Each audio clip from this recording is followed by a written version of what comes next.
Welcome to Knowing Him. This is Steve Danielson. And this is Angie Danielson. Join us each week as we explore the hymns of the Church of Jesus Christ of Latter-day Saints and share our feelings, insights, and reflections about how each one brings us closer to Jesus Christ. Enjoy your favorites and find some undiscovered gems in our journey to knowing Him. Welcome, my friends, to today's episode of Knowing Him. This is Steve Danielson, and I'm here with my blessing of God, my wife and co-host, Angie. Hello. You really are a blessing of God for me. I couldn't imagine doing this with anyone else. Thanks. As a follow-up to last week's episode about Ye Elders of Israel, we are talking today about hymn number 309, As Sisters in Zion. That's right. And Angie, you've got the lead on this one, so give us some wisdom to truly succeed. I'll try. So, I found out some really interesting things about this hymn and the people who wrote this hymn. All right, lay it on me. So, the first time it was published was actually in this 1985 hymn book, in one of the hymn books. So, it was a poem written by Emily Hill Mills Woodmansey. And she was born in 1836 in England. She died in 1906 in Utah. So she joined the church in England, and she was the youngest child of 11 children. And it said on the different websites that I was surprised how much was written about her on all sorts of different websites. Yeah, it was really, I didn't think I was going to find that much about her, but there was a lot. And she says as a child, she was often concerned about her eternal salvation. So she kind of sounds like Joseph Smith, often thinking about important things. I often think about my childhood and wish I had been like that, a little bit more concerned instead of just concerned about when I could go out in the backyard and jump on the trampoline. Yeah. Those are more my concerns. Yeah. So how she got involved with the gospel was that her cousin had joined the church and came over and invited their family to go to church, and nobody wanted to go, but one of her siblings spoke up and said, Emily will go and check it out for us and come back and, give us the scoop on this new church, right? That's right. Mikey doesn't like anything. Let's have him go to the new church. Mikey likes it. That's right. So she was 12 years old, and she went, and she felt the Spirit so strongly there, and she saw gifts of the Spirit. Didn't say what they were, but it says she saw and witnessed gifts of the Spirit happening in the church meeting, and she was immediately converted. She must have just been prepared. Like it said, she was often concerned about her eternal salvation, so she was prepared to hear the word and accept it and felt the Spirit. But her family was mad about it when they found out that she wanted to get baptized. They refused to let her get baptized. Oh, I liked this quote that she said about when she went to the first meeting. She said, "It was indeed as though I had been brought out of darkness into marvelous light, and I could not shut my eyes against it." I really liked that. But her and her sister eventually did get baptized, one of her sisters, Julia, and she got baptized when she was 16. Emily was 16. I'm not sure if I guess she was older than her because Emily was the youngest. And these two, immigrated by themselves, didn't they? Yeah. So when Emily was 20, and I think Julia was 22 or 23, they immigrated to America. Says they ran away to Zion. So they probably, their parents probably disowned them and stuff. I don't know. It didn't say, but they ran away to Zion in 1856. And they ended up being part of the Willie Handcart Company, which is always depressing to hear. Whenever we hear that, it's like, oh, shoot, because we know that was so tragic. Yeah, for those that of our audience that may not be members of the church, can you summarize what happened to the Willie Handcart Company? They left really late in the season, and they got stuck in snow and ran out of food, and so a lot of people died or were on the brink of starvation. And Brigham Young sent a rescue group to go and rescue them. And in fact, we talked about one of the rescuers last week. Yeah. Yeah. Yeah. So So when she was with the Willie Handcart Company, there was a rescuer named Joseph A. Young who came to tell them that food was just a few days away. But when he saw her, and he recognized her, so they must have known each other, maybe in England, he was so sad to see how starved she looked. And all he had in his pocket was an onion. And he gave her the onion. But she was so compassionate that she saw another man in the company that was on the brink of dying, and she gave him the onion instead of eating it herself. And he said that it saved his life. So I thought that was a really cool story. Yeah. Shows her character. And there was even a painting I found of that scene of her giving him the onion. Yeah, I found another painting actually from their trip as well. What I was reading, apparently her and her sister were attractive young women, and a couple times on the trail, settlers that they passed by tried to encourage them to stay and not continue their journey, settle down here and marry us. And I know it happened once, I think in like Iowa or somewhere, and then also at Fort Laramie. I hadn't read that. Yeah, they That's were interesting. coerced to stay, but they kept persevering. And her sister, what was her sister's name? Julia. Julia was worse off than Emily, and Emily would sometimes have to almost carry her sister and carry her in the wagon. Yeah, I actually read a story about that. So it said, this was another example of her character. Like, it said at Rocky Ridge, Julia completely collapsed and just said, I'm done, I can't go any farther. And Emily picked her up and put her in the handcart and just kept going. And they both survived. They both made it to the valley and got married. And had large families. Yeah. So a sad note is that she first married William G. Mills, and it was she was a plural wife of his, and he went on a mission and then just deserted her and his other wife, I don't know how many other wives he had, and the church. He just deserted it all and didn't ever come back. Like, wrote to her and said, I'm never coming back. Yeah, it was awful. Yeah, it's tragic. And so I don't think they had any children together, but I didn't read that they had any children together. And he sold the house out from under her. So all of a sudden she didn't have a home to live in. Yeah, it was horrible. So it says during this hard trial, she was overworked and anxious. And as she was, feeling this way and praying, she heard God say to her, trust in God and thyself. And she got up and she wrote a poem and then went to work. So this was her way of expressing herself, was through poetry. And she actually became one of Zion's poetesses. It reminds me of Eliza R. Snow. Right. So putting her in the same category as Eliza R. Snow is pretty impressive, But she wrote a lot of songs or poems for the church and about the gospel. In fact, in the old hymn book, she used to have a lot of hymns. Yeah. In the 1927, she had, 10? Something like that, yeah. 8 or something like that. And then fewer in the 1948. And then in 1985, it's only this the only ones, the ones that were left were taken out, but then this one was added. Yeah, this one wasn't in the old ones, but other songs were that she wrote. So she married Joseph Woodmansey, and they had 8 children. So they had a large family.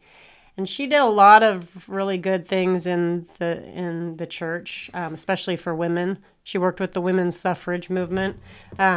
She took a job in real estate and found out that she was really good with business. So she took off with that. She was the treasurer of the Women's Cooperative Store for 10 years. And I thought that was interesting because I didn't know that, the women had their own little cooperative store. I know they had, ZCMI, that was, a big cooperative store for the church, but I didn't know there was a separate one. So I thought that was cool.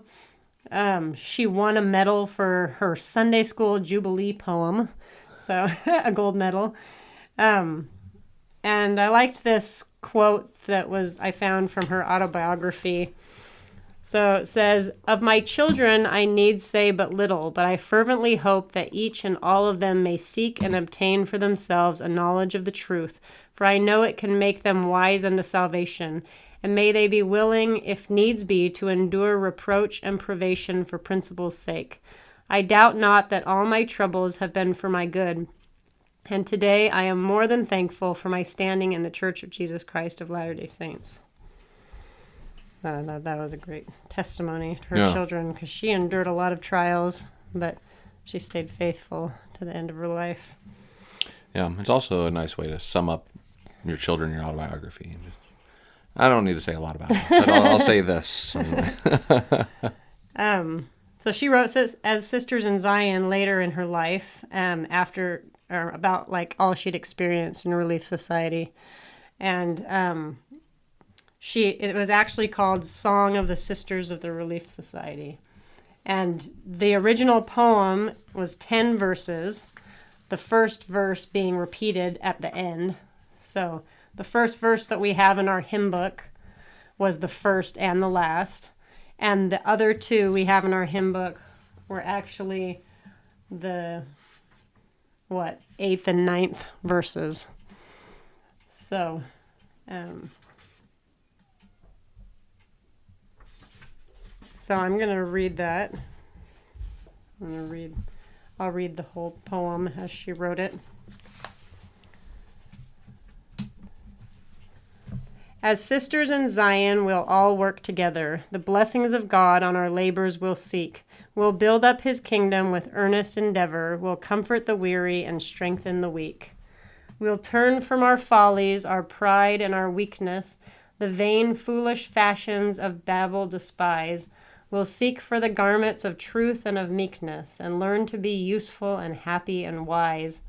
We'll wear what is sensible, neat, and becoming, the daughters of Zion, the angels of light. We'll work with a will while the angels are scanning our aims and our actions from morning till night. We'll bring up our children to be self-sustaining, to love and to do what is noble and right. When we rest from our labors, these dear ones remaining will bear off the kingdom and fight the good fight. Nor shall our attention be wholly restricted to training our children or shaping our dress. The aged, the feeble, the poor and afflicted, our labors shall comfort, our efforts shall bless.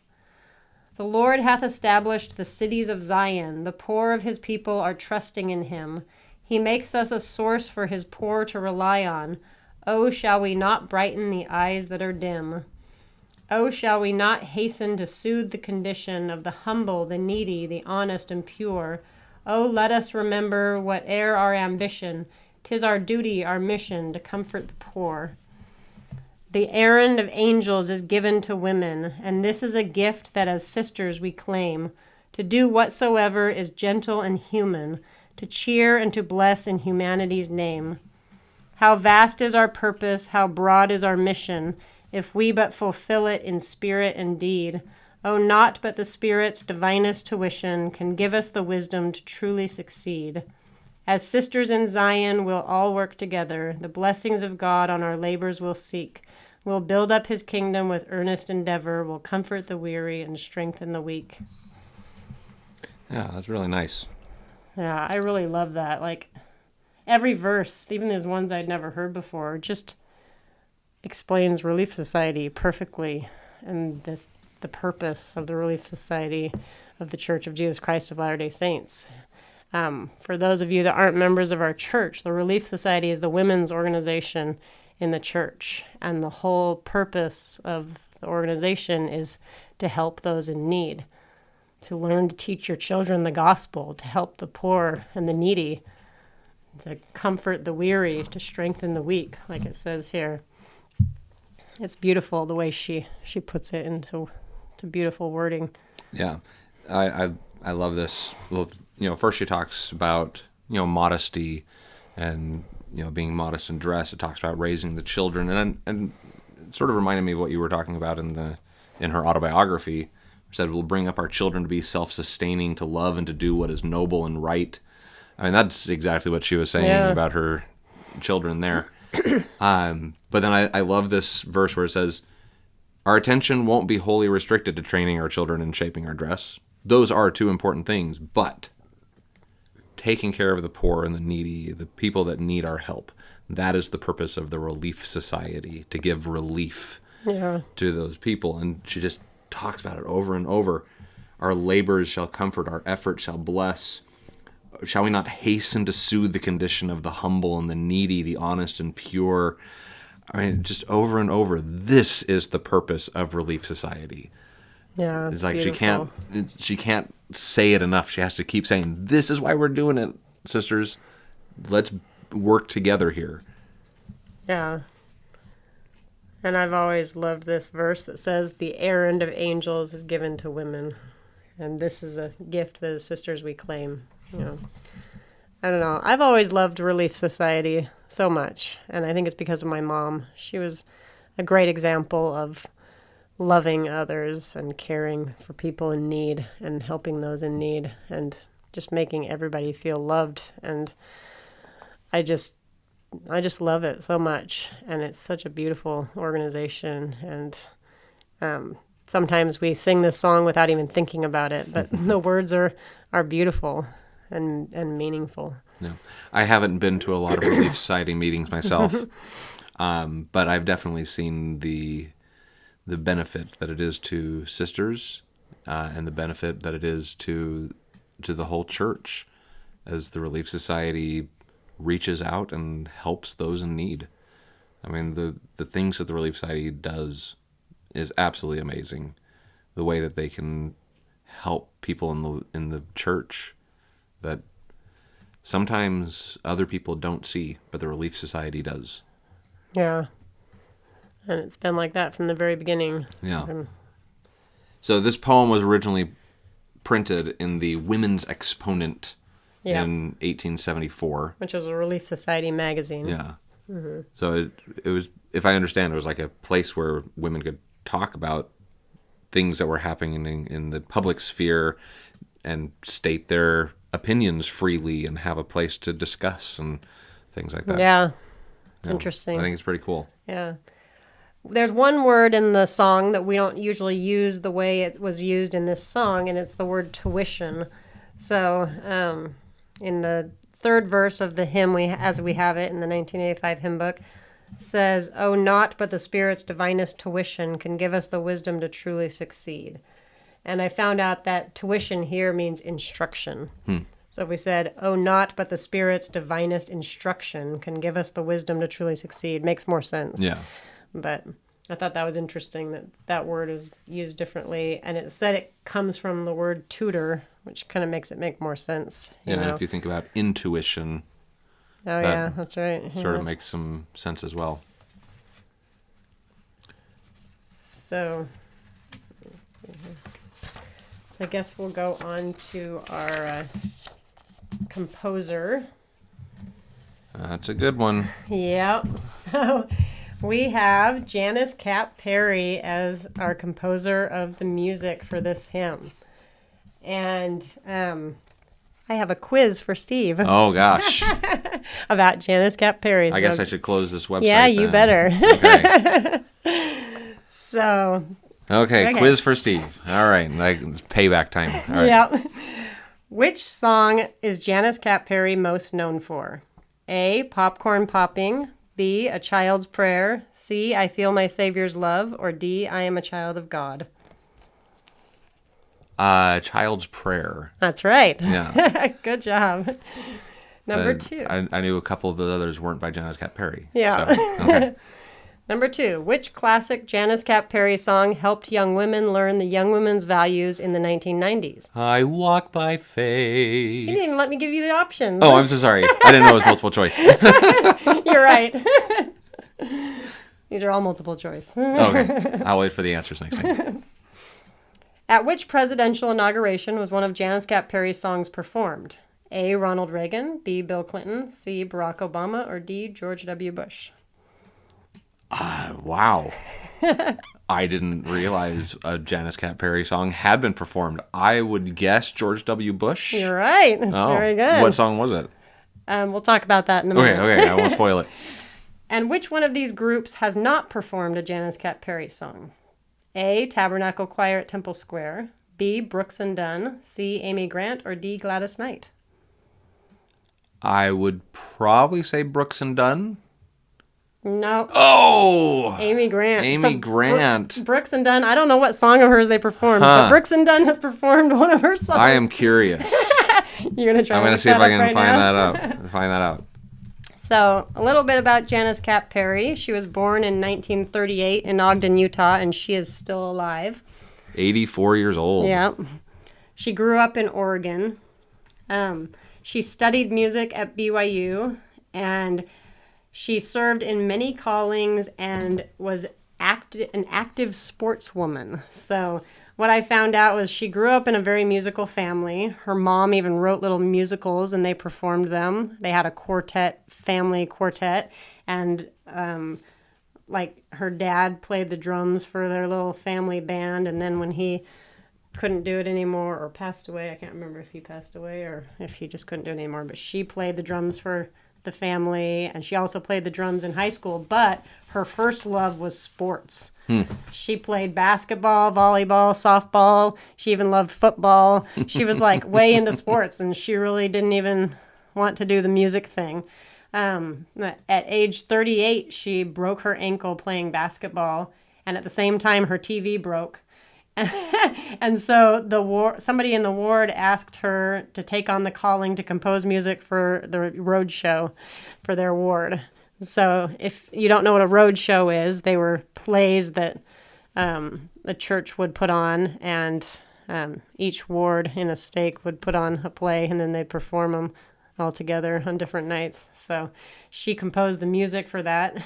And then she started writing music for like church competitions, music competitions, and she even like sent music to Nashville and to LA. Like she sent demo tapes, it said, like to see if she could do pop music or country music, but she didn't have any success in that. Did you find the Brooks and Dunn song? I did, and actually, I don't know if this will tie into your inauguration. It was a song called Everyday Heroes, and the words were written by Senator Orrin Hatch. So apparently Senator Orrin Hatch was a prolific lyricist and wrote a lot of stuff that Janice Cap Perry set to music, and they have like 7 albums or something that they've done. Yeah, I've got something in their about collaboration. that in here, so we'll talk about that. So that's the song, Everyday Heroes. Yeah, awesome. I was surprised when I read that. So she, I guess, decided that she was going to do church music. And her first song published for the church was called I'll Follow Jesus in 1976. And her first album was Where is Heaven in 1978. Then a couple years later, she wrote a musical called It's a Miracle, and it traveled around to 239 locations. And that actually plays into our hymn here, Sisters in Zion. We'll come back to that. Okay. So her and her husband founded a recording studio called Prime Recordings. And I can't say enough about Janice Cap Perry. I absolutely love her music. She has written so much good music for the church. Like, it's incredible. She's written, so in this book, our Latter-day Hymns, it said she'd written over 12 albums, but when I was reading on another website, it said that it was 108.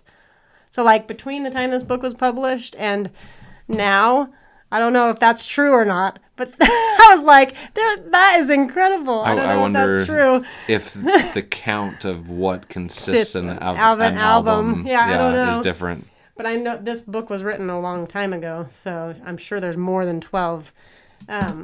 She's written cantatas, and she's especially known for her music in the primary and the young women's programs. She's written over 3,000 songs. Wow. So in our children's songbook for the Church of Jesus Christ of Latter-day Saints, these are the songs she has in there, and I know you'll recognize a lot of these. I love to see the temple, A Child's Prayer, I'm thankful to be me, I pray in faith, the Church of Jesus Christ, I'm trying to be like Jesus, the Word of Wisdom, Love is spoken here, Mother, tell me the story, Will bring the world his truth, and then 3 that aren't in the songbook but that the kids have sung in recent years. I'll follow him in faith, holding hands around the world, and as a child of God. A lot of those are really well known and sung a lot. Yeah, a lot of them you were reading it, and I'm just thinking in my head, I'd love to see the temple. Yeah. And if you grew up in the 1990s and were in Young Women in the Church of Jesus Christ of Latter-day Saints, you sang a lot of Janice Cat Perry songs because she wrote a lot of songs for the young women. She wrote, like, I Walk by Faith and a lot of songs about each one of the young women values. She had a beautiful album called The Light Within that had a lot of songs about Christ and following Christ, like Have You Received His Image in Your Countenance and No Ordinary Man. These are really popular songs. A lot of songs about missionary work, In the Hollow of Thy Hand. And, I could just go on and on listing all of her songs, and they're so good and so powerful. I really feel the Spirit a lot through music, and a lot of her music really, touched me and changed my life and strengthened my testimony. So I have kind of a funny story about the Light Within tape or whatever you want to call it, album. We had it on tape when I was a kid. But when I was 11, our family went on a cross-country trip across America, and there was fighting sometimes in the car with my sister, and whenever we started fighting, my dad would pop that tape in. And it helped. It really did. And so we got to know those songs really well. Does that mean you were fighting a lot because you got to know him so Yeah. well? Yeah. It's a lot of hours to be in the car. So she did write music with Orrin Hatch, like you were talking about. Mm-hmm. They wrote 6 albums together. And in 2001, they wrote a song called Heal Our Land. I'm assuming it was after 9/11 and all of that. Mm-hmm. And it was performed at a national prayer breakfast and at the 2005 inauguration of George W. Bush. So that's the song that was performed there. And it sounds like they wrote this song together that Brooks and Dunn performed. So I had no idea that Orrin Hatch was the composer of their songs. I wasn't aware of that either. I saw that on the Janice Cat Perry website. She had artists, and she's got her and her son, and then down here was Senator Orrin Hatch. I'm like, what is he doing on here? And they've collaborated on a lot of music. Things. Yeah, I was really surprised. I'll have to look into that music. Yeah. I've never listened to any of it. She also is known for writing the music to a poem that President Gordon B. Hinckley, who was one of our prophets, he wrote a poem called What Is This Thing Called Death? And she wrote the music to that. And actually, she had loved that poem for a long time, and her niece was dying of cancer, and her niece asked if she would write music to it and get permission from President Hinckley to perform it at her funeral. And the interesting thing is her niece passed away just 10 days before President Hinckley passed away. And I'm not even sure if they ended up singing it at her niece's funeral, but it was sung at President Hinckley's funeral. So it was one of the last things that he did was approve this song. Like, she sent it to him. I think she said that she sent it on Friday, and he had his secretary write the letter on Saturday. He died on Sunday, and she got the letter on Monday. Oh, wow. That it was approved that she could use it. Yeah, it was incredible. And then they called her and asked her to have it, if they could have it performed at the funeral. I think the Tabernacle Choir sang that at his funeral. So it was a wonderful tribute to him. So about As Sisters in Zion, the hymn book committee for 1985 hymn book requested her to write music to this poem. And I liked the story that was in our Latter-day Hymns. So it says, at a later time, so after they'd asked her to write the music, when she was touring with the cast of It's a Miracle, so when we talked about that musical that she had done, she received word that a 3-part women's arrangement of this hymn was needed at once for a women's conference satellite broadcast from Salt Lake City. It's like emergency. That's right. Emergency composer. Composer, that's right. But she'd already written the song. They just needed a 3-part women's arrangement. She reported, "My only opportunity to write the arrangement came one afternoon when our tour bus was broken down in a poor section of Philadelphia, Pennsylvania. All cast members were stranded in a vacant lot for hours while the bus was repaired. I sat against a telephone pole in the weeds with my electronic keyboard on my lap and wrote the arrangement, a real exercise in being in the world but not of the world." So she's out there in this vacant lot and she's writing this arrangement. So I thought that was cool. Yeah. But yeah, that's all I have, and I just love this hymn and what it teaches about the Relief Society. Yeah, and it is a much better tune. When people sang it before 1985, it was sung to the same tune as "Hail to the Brightness of Zion's Glad Morning," which is hymn number 42. And Angie and I tried it right before we started recording. It was hard. It was really awkward. I'm not going to try it here. You can try it on your own if you're interested, but it was difficult. So I'm grateful for Sister Perry for doing that. Yeah, and I don't know, that wasn't in any of the old hymn books, right? So No, it wasn't. I don't know where they sang that or what it was published in, if it was published in that tune. Yeah. Okay. I think we're going to sing as Sisters in Zion. Yep. Should I sing up in my falsetto? Whatever you want to do. As sisters in Zion, we'll all work together. The blessings of God on our labors we'll seek. We'll build up His kingdom with earnest endeavor. We'll comfort the weary and strengthen the weak. The errand of angels is given to women, and this is a gift that as sisters we claim. To do whatsoever is gentle and human, to cheer and to bless in humanity's name. How vast is our purpose, how broad is our mission, if we but fulfill it in spirit and deed. Oh, not but the Spirit's divinest tuition can give us the wisdom to truly succeed.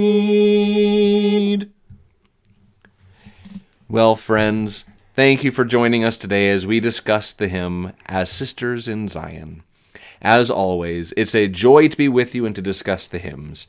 If you'd like to connect with us, please email us at knowinghim@gmail.com or leave us a voice message at anchor.fm/knowinghim. We'd love to hear what you think about the podcast and about the hymns. In the meantime, I hope you'll join us next week as we sing our way to knowing Him.